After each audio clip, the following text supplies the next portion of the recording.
दोस्तों अगर आप ट्रेडिंग में एक्सपर्ट बनना चाहते हैं तो आपको कैंडलस्टिक पैटर्न्स पता होना जरूरी है।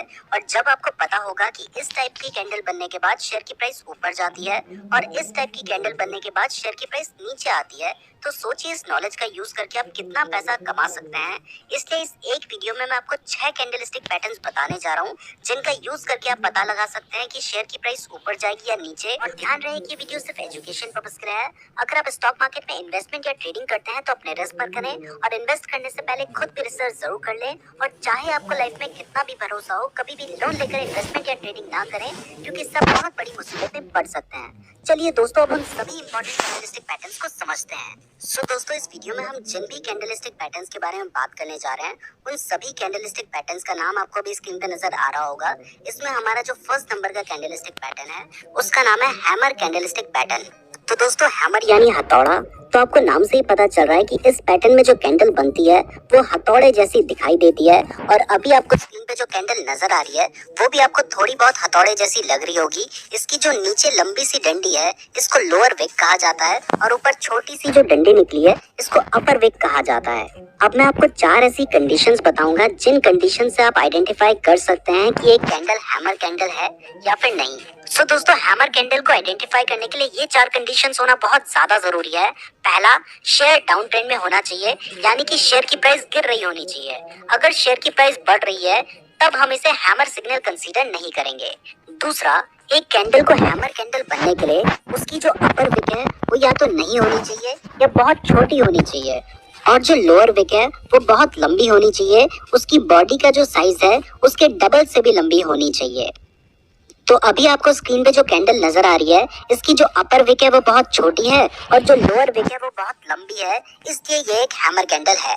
तीसरा, हैमर कैंडल ग्रीन भी हो सकती है और रेड भी हो सकती है, लेकिन अगर कैंडल ग्रीन है तो वो ज्यादा पॉजिटिव मानी जाती है, बट अगर रेड कैंडल भी है तो उसे भी हम हैमर ही कंसीडर करेंगे। और फोर्थ कंडीशन है कि हैमर कैंडल बनने के बाद जो उसकी नेक्स्ट कैंडल बनती है वो हैमर कैंडल से ऊपर बननी चाहिए, तभी हम उसे हैमर सिग्नल कंसीडर करेंगे। अगर वो उसके नीचे बनती है तो फिर हम उसे हैमर सिग्नल कंसीडर नहीं करेंगे। तो जैसे ये एक हैमर कैंडल है और इसके बाद जो नेक्स्ट कैंडल बनी है वो हैमर कैंडल के हाई में बनी है, तो ये एक वैलिड सिग्नल है। अगर ये हैमर कैंडल के नीचे बनी होती तो आप इसे वैलिड सिग्नल कंसीडर नहीं कर सकते थे।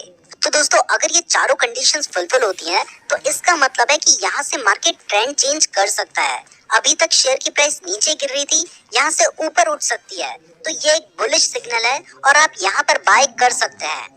तो इसमें आपको जो एंट्री लेनी होगी वो आपको हैमर कैंडल के ऊपर लेनी होगी, यानी कि जो नेक्स्ट कैंडल बनी है उसमें जब वो हैमर कैंडल से ऊपर आएगी तब लेनी होगी। और आपका जो स्टॉप लॉस होगा वो हैमर कैंडल का जो लोएस्ट पॉइंट है वहां पर आपका स्टॉप लॉस होगा। हमने हैमर पैटर्न के ऊपर एक सेपरेट वीडियो बना रखी है, उस वीडियो का लिंक डिस्क्रिप्शन और आई बटन में दिया गया है, तो आप उस वीडियो को भी देख सकते हैं।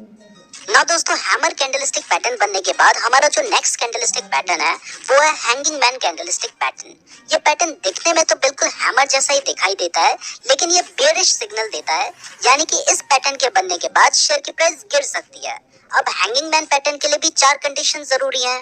पहला, स्टॉक अप ट्रेंड में होना चाहिए, यानी कि शेयर की प्राइस बढ़ रही होनी चाहिए, जबकि हैमर पैटर्न में शेयर की प्राइस गिर रही होनी चाहिए थी, शेयर डाउन ट्रेंड में होना चाहिए था। इसमें शेयर अप ट्रेंड में होना चाहिए। दूसरा, इसमें भी हैमर पैटर्न की तरह कैंडल की अपर विक छोटी होनी चाहिए और लोअर विक लॉन्ग होनी चाहिए, इसीलिए तो ये हैमर जैसा दिखाई देता है। तीसरा, हैंगिंग मैन कैंडल भी ग्रीन और रेड दोनों हो सकती है, लेकिन अगर रेड हो तो ज्यादा वैलिड सिग्नल माना जाता है क्योंकि ये बेयरिश सिग्नल देता है।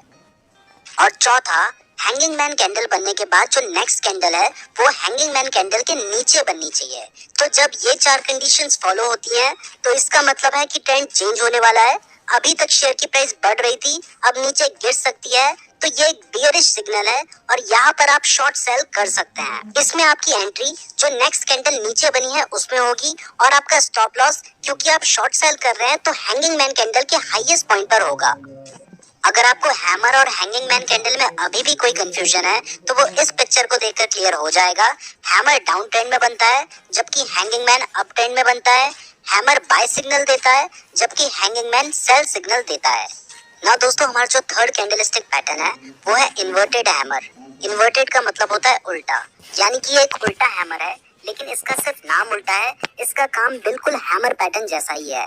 बस फर्क सिर्फ इतना है कि हैमर पैटर्न में जो लोअर विक होती है वो लंबी होती है और जो अपर विक होती है वो या तो छोटी होती है या नहीं होती है। जबकि इन्वर्टेड हैमर पैटर्न में जो अपर विक होती है वो लंबी होती है, जबकि जो लोअर विक होती है या तो वो छोटी होती है या नहीं होती है। तभी वो इन्वर्टेड हैमर जैसा दिखाई देता है।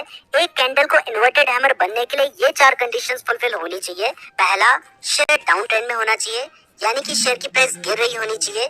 ये सेम कंडीशन हैमर पैटर्न के लिए भी थी। दूसरा, मैंने आपको अभी बताया कि इसमें जो अपर विक है वो लॉन्ग होनी चाहिए, जबकि जो लोअर विक है वो या तो छोटी होनी चाहिए या फिर नहीं होनी चाहिए। ये जो सेकंड कंडीशन है, सिर्फ यही एक डिफरेंस है हैमर और इन्वर्टेड हैमर पैटर्न के बीच में। थर्ड कंडीशन भी हैमर पैटर्न की तरह सेम है, चाहे ये ग्रीन हो चाहे ये रेड हो, इससे कोई फर्क नहीं पड़ता, लेकिन अगर ग्रीन होगी तो ज्यादा वैलिड सिग्नल होगा। और फोर्थ कंडीशन है कि इन्वर्टेड हैमर कैंडल बनने के बाद जो नेक्स्ट कैंडल बनती है वो इन्वर्टेड हैमर कैंडल से हाई बननी चाहिए। तो जब ये 4 कंडीशंस फुलफिल होती हैं तो वो कैंडल एक इन्वर्टेड हैमर कैंडल होती है और ये एक बुलिश सिग्नल देती है, यानी कि यहाँ से प्राइस बढ़ सकती है, यहाँ से ट्रेंड चेंज हो सकता है। अभी तक शेयर की प्राइस नीचे गिर रही थी, यहाँ से ऊपर जा सकती है।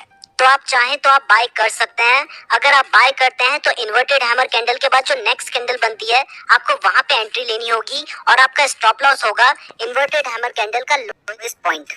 ना दोस्तों, हमारी जो 4th नंबर की कैंडल है इसका नाम है शूटिंग स्टार। ये दिखने में बिल्कुल इन्वर्टेड हैमर जैसे ही दिखाई देती है, बस फर्क सिर्फ इतना होता है कि ये अप ट्रेंड में बनती है और बेयरिश सिग्नल देती है, जबकि इन्वर्टेड हैमर डाउन ट्रेंड में बनती है और बुलिश सिग्नल देती है। तो दोस्तों, शूटिंग स्टार के लिए भी 4 कंडीशंस फुलफिल होना बहुत ज्यादा जरूरी है।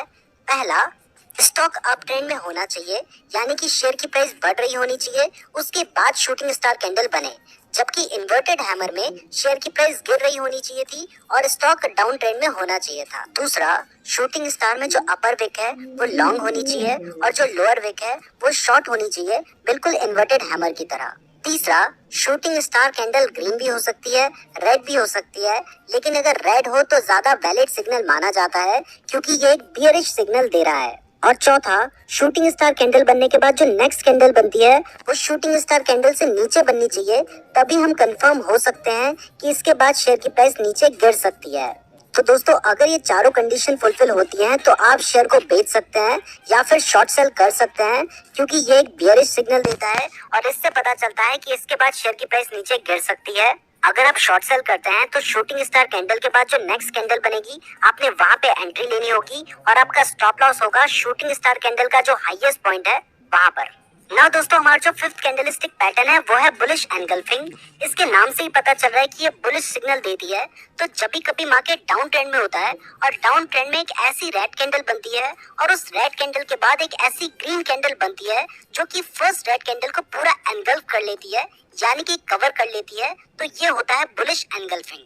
इसमें हमारी जो सेकंड ग्रीन कैंडल है वो फर्स्ट कैंडल के नीचे ओपन होती है और फर्स्ट कैंडल के ऊपर क्लोज होती है, तभी ये फर्स्ट कैंडल को पूरा कवर करेगी। तो जब भी कभी इस तरीके का पैटर्न बनता है तो इसे बुलिश एंगल्फिंग कहते हैं और इसका मतलब होता है कि यहाँ से शेयर की प्राइस बढ़ सकती है, तो आप यहाँ पे बाय कर सकते हैं, पोजीशन ले सकते हैं।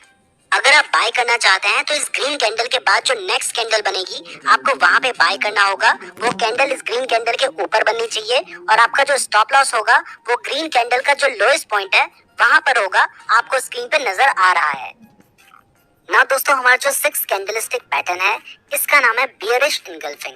ये बुलिश एनगल्फिंग का जस्ट अपोजिट है और ये बियरिश सिग्नल देता है, यानी कि इस सिग्नल के आने के बाद शेयर की प्राइस गिर सकती है। तो दोस्तों, जब भी कभी शेयर अप ट्रेंड पे चल रहा होता है, यानी कि शेयर की प्राइस बढ़ रही होती है और उसके बाद अगर एक ग्रीन कैंडल आती है और उस ग्रीन कैंडल के बाद एक रेड कैंडल आती है जो कि उस ग्रीन कैंडल को पूरा कवर कर लेती है, यानी कि एनगल्फ कर लेती है, तो इस पैटर्न को बियरिश एनगल्फिंग कहते हैं। तो जैसे अभी आपको स्क्रीन पे 2 कैंडल नजर आ रही है, हमारी जो ग्रीन कैंडल है उसको रेड कैंडल ने पूरा कवर कर लिया है और जो रेड कैंडल की ओपनिंग प्राइस है वो ग्रीन कैंडल से ऊपर है और जो क्लोजिंग प्राइस है वो ग्रीन कैंडल से नीचे है, तभी वो उस ग्रीन कैंडल को पूरा एनगल्फ कर ले रही है, यानी कि कवर कर ले रही है। तो जब भी कभी इस टाइप का पैटर्न बनता है तो इसे बियरिश एनगल्फिंग कहते हैं और इसके बाद शेयर की प्राइस गिर सकती है। तो दोस्तों अगर आप चाहें तो आप यहाँ पे शॉर्ट सेल कर सकते हैं। अगर आप शॉर्ट सेल करते हैं तो इस बेयरिश कैंडल के बाद जो नेक्स्ट कैंडल उसके नीचे बनेगी आपको उसमें एंट्री लेनी होगी, और जो ग्रीन कैंडल का हाईएस्ट पॉइंट होगा वो आपका स्टॉप लॉस होगा, आपको स्क्रीन पे नजर आ रहा है। तो दोस्तों ये थे वो 6 कैंडलस्टिक पैटर्न्स जिनका यूज करके आप पता कर सकते हैं कि शेयर की प्राइस ऊपर जाएगी या नीचे। इसके अलावा भी बहुत सारे कैंडलस्टिक पैटर्न्स हैं, जैसे कि piercing line, dark cloud cover, bullish harami, bearish harami, morning star, evening star, bullish kicker, bearish kicker, gravestone doji, dragonfly doji, long leg doji, doji star, और भी बहुत सारे कैंडलस्टिक पैटर्न्स हैं। अगर आप चाहते हैं हम उनके ऊपर भी वीडियो बनाएं तो कमेंट करके जरूर बताएं।